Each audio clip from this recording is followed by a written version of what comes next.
Hi hello నమస్తే welcome to BRK education. నేను మానస. Present మనం కనిష్క ఐఏఎస్ అకాడమీ దగ్గర ఉన్నాము.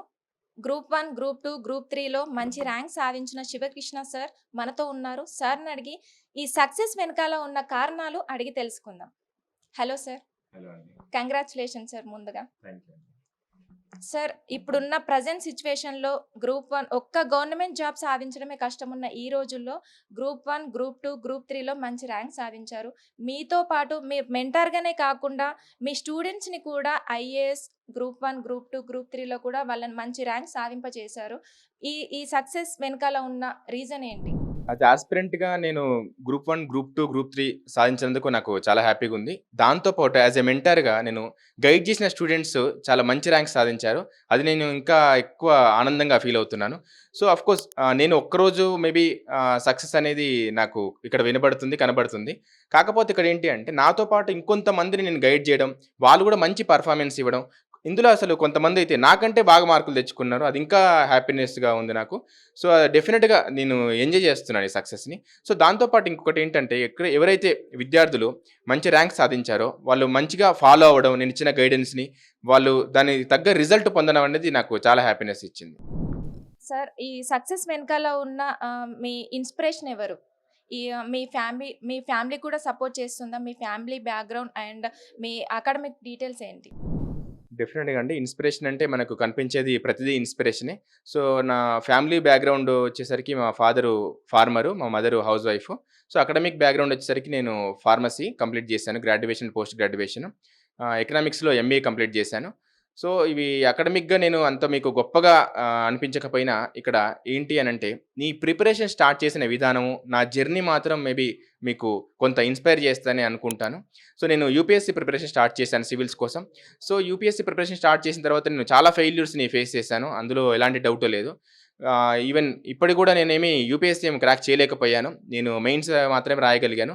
తర్వాత సీఏపీఏకి సంబంధించి మాత్రం నేను ఇంటర్వ్యూ వరకి వెళ్ళగలిగాను. నేను ఫెయిల్ అయిన తర్వాత నేను ఈ మెంటర్‌షిప్ ప్రోగ్రాము టీచింగ్ కెరీర్ వైపు నేను స్టార్ట్ చేశాను.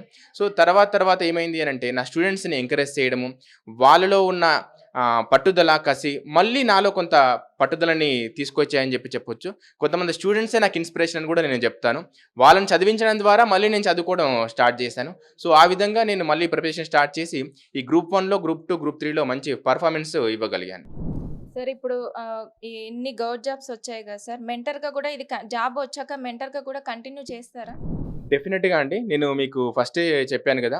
నేను ఇప్పుడు సాధించని దానికంటే గూడా, నా స్టూడెంట్స్ ఎవరైతే ఉన్నారో, వాళ్ళు సాధించిందే నాకెక్కువ హ్యాపీనెస్ ఇస్తుంది. సో, అందుకే నేను ఇది తప్పకుండా కంటిన్యూ చేస్తాను. అందులో ఎలాంటి డౌటు లేదు. సో, యాస్ ఎ యాస్పిరెంట్‌గా నేను ఇక్కడ చాలా నేర్చుకున్నాను. చాలా నేర్పాను గూడా కొంతమందికి. సో, అది నాకు చాలా హ్యాపీనెస్ ఇచ్చింది. సో, ఎప్పుడైతే మనకు సక్సెస్ అనేది ఈ విధంగా ఒక ర్యాంక్ ద్వారా ఒక్కసారి రావచ్చు, 2 సార్లు రావచ్చు. కానీ నేను స్టూడెంట్స్‌ని గైడ్ చేయడం వల్ల, ఒక మెంటార్‌గా నేను వాళ్ళని గైడ్ చేయడం వల్ల, నేను ప్రతి సంవత్సరం లేదంటే ప్రతి నోటిఫికేషన్‌కి నేను ఈ సక్సెస్‌ని అనుభవించగలుగుతా. సో, అది నాకెక్కువ హ్యాపీనెస్‌ని ఇస్తుందని చెప్పేసేసి అనిపిస్తుంది. సో, అందుకే ఈ మెంటర్‌షిప్ అనేది నేను డెఫినిట్‌గా కంటిన్యూ చేస్తాను. ఎవరైతే నా నుంచి ఈ పొందాలనుకుంటున్నారో బెనిఫిట్ వాళ్ళకి తప్పకుండా నేను ఎగ్జామ్‌లో ప్రతి స్టెప్‌లో ప్రిలిమ్స్‌లో గానివ్వండి, మెయిన్స్‌లో గానివ్వండి, ఇంటర్వ్యూలో గానివ్వండి, నేను ప్రతి ఒక్కరికి నేను సపోర్ట్ చేస్తానని చెప్పేసి మాత్రం చెప్తున్నాను. సార్ గ్రూప్ 1, గ్రూప్ 2, గ్రూప్ 3లో మంచి ర్యాంక్ సాధించారు. మీ సక్సెస్ ఫార్ములా ఏంటి? సో, ఇక్కడ నేను 2 విధాలుగా సక్సెస్ అయ్యాను. ఒకటి యాస్ యాస్పిరెంట్‌గా సక్సెస్ అయ్యాను. రెండోది యాస్ ఎ మెంటర్‌గా సక్సెస్ అయ్యాను. యాస్ యాస్పిరెంట్‌గా నన్ను సక్సెస్ చేసింది మాత్రం నా పేషెన్స్ అండ్ పర్సివరెన్స్. నేను చాలా ఫెయిల్యూర్స్ చూసాను.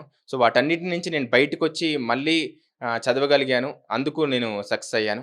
సో, ఇక్కడ ఏ యాస్పిరెంట్‌కైనా ఇది చాలా చాలా ఇంపార్టెంట్. ఎందుకంటే ఫెయిల్యూర్స్ అనేవి చాలా చాలా కామను. సో, ఇప్పుడు కూడా ఇందులో కూడా మేబీ నాకు అనుకున్న పోస్ట్ రాకపోవచ్చు. అదేమి నేను ఏదో ఒక సెట్ బ్యాక్ లాగా అయితే తీసుకోను. భవిష్యత్తులో డెఫినిట్‌గా నాకు మంచి పోస్ట్ వస్తుండొచ్చు.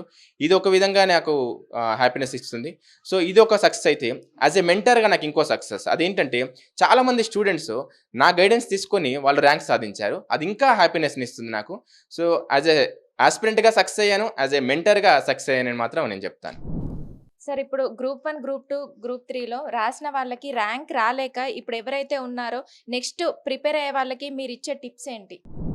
సో, ఇక్కడ ఏం లేదండి. మనం ఒకసారి గ్రూప్ 1 చూస్తే 563 ర్యాంక్స్. అందులో మనకు ఆర్‌డీఓలో జస్ట్ ఒక 45 ఉన్నాయి. డీఎస్‌పీలో ఒక 150 ఉన్నాయి. చాలామందికి ఈ రెండే డ్రీమ్ జాబ్స్.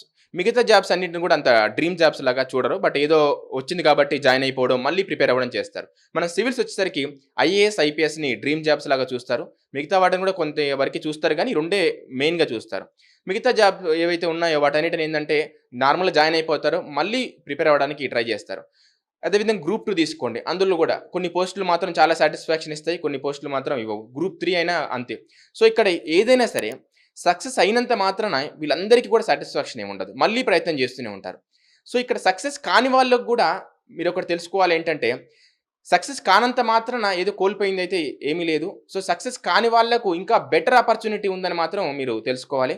సో, ఇంకా బాగా చదవాలి. ఇంకా బాగా ప్రిపేర్ అవ్వాలి. సో, ఏవైతే లోపాలు మీరు చేశారో, ఏవైతే డ్రాబ్యాక్స్ ఏవైతే ఉన్నాయో వాటిని సరిదిద్దుకొని మీ ప్రిపరేషన్‌ని మళ్ళీ కంటిన్యూ చేయాలి.